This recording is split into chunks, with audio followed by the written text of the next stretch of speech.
میں سمجھتا ہوں انسان جتنے گناہ کر رہا ہے شاید ہم لوگوں سے زیادہ آپ کو پتا ہے ہم کیا گناہ گنوا سکتے ہیں۔ آپ کو جو گناہ کے بارے میں علم ہے، اللہ اکبر، قوم لوط کا عمل اس قوم کے اندر موجود، قوم عاد کا گناہ اس قوم کے اندر موجود، قوم سمود کا گناہ اس قوم کے اندر موجود، اللہ اکبر، قوم شعیب کا گناہ اس قوم کے اندر موجود، قوم نوح کا گناہ اس قوم کے اندر موجود۔ وہ کون سا گناہ ہے جو ہم نہیں کر رہے ہیں؟ یاد رکھنا انہوں نے تو دو چار گناہ کیے اور اس کے بعد ان پہ پتھر برس گئے، ان پہ ہوائیں آ گئی، ان پہ سیلاب آ گیا، ان پہ آندھیاں آ گئی، اللہ اکبر، ان پہ زلزلے آ گئے، ان پہ چنگاڑ آ گئی، اللہ اکبر، کبھی کبھی ان پہ جوؤں کا عذاب آیا، ان پر خون کا عذاب آیا، ان پر دیمک کا عذاب آیا، ان پر مینڈک کا عذاب آیا، طرح ان پہ الگ الگ قسم کے عذابات آتے رہے۔ لیکن مسلمانوں آج اجتماعی طور پر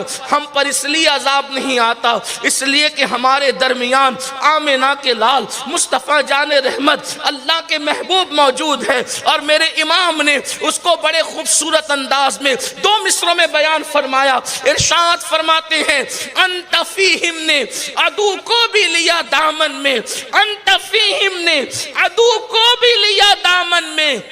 عیش جاوید مبارک تجھے شیدائی دوست، ارے ان کی موجودگی تو